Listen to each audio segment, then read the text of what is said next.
We spend most of our existence dreaming about our projects and working to earn a living.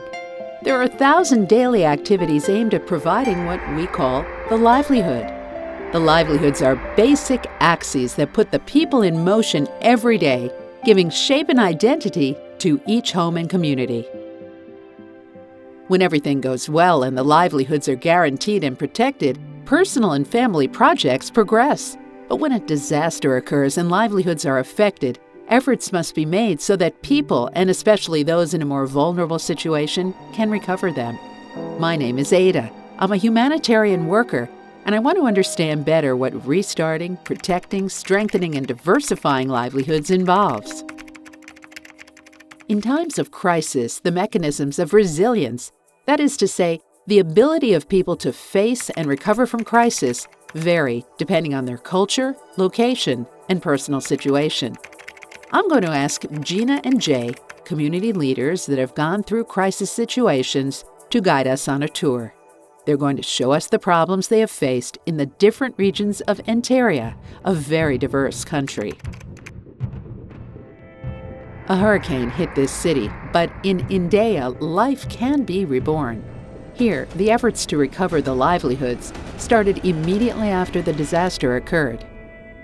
Getting efficient aid is key to the people affected by a crisis, such as the cash assistance delivered in Indea, which allows buying essential items and the delivery of vouchers that can be exchanged for tools or seeds. This will also support the local commerce. The situation Indea went through shows how vital it is that the families, the civil society, governments, and humanitarian organizations work together and put livelihoods at the very center of the humanitarian response in order to begin the recovery as soon as possible. This place is very arid. The rainy season is late once more, and people struggle to make the most out of the water they have for their livestock, which is what feeds the population of Gobi. Here, the pastoralist capacities have been strengthened. By learning new production and commercialization techniques, they know how to process and sell milk at the weekly market. They've also increased their water storage capacities, and these families will now be more resilient to the recurring droughts. They've been able to strengthen their livelihoods. When the rainy season arrives, they will be able to store more water and have access to it when scarce. Additionally, in Gobi, they've been able to make a sustainable use of the natural resources. When acting efficiently, as in this case, people can strengthen their livelihoods and become better prepared to face any crisis.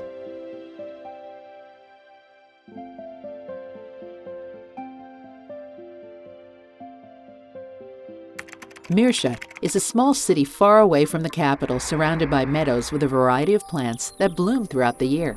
However, the sources of income are few, and little had been invested to develop the already existing sources of livelihoods and the capacities of their inhabitants, until a group of men and women thought about creating a cooperative of beekeepers, taking advantage of a local resource little exploited before, the honey. The cooperative is working well.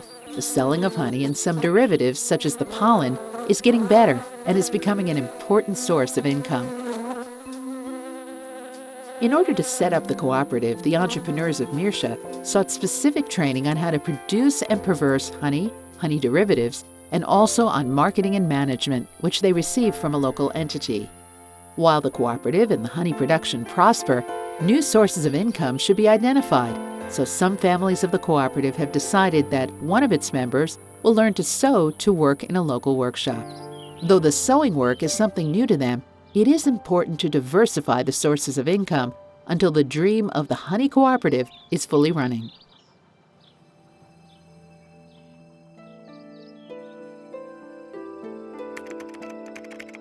In San Gil, where the agriculture is the main livelihood, the potato is a sacred crop and has constituted the basis of their diet for centuries.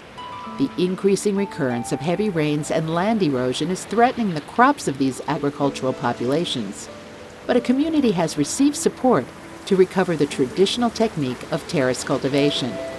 This traditional technique contributes to increased land productivity and crop production and reduces soil loss due to water erosion, allowing a better adaptation to the climate change. Sanjil provides a clear example of how actions for livelihoods protection should take into consideration the local traditional knowledge.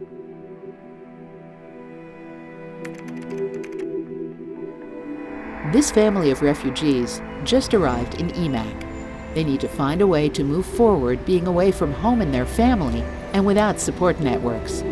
In EMAC, there are people that have succeeded in establishing their lives, which gives them some hope after having been forced to flee and suffered the consequences of a conflict.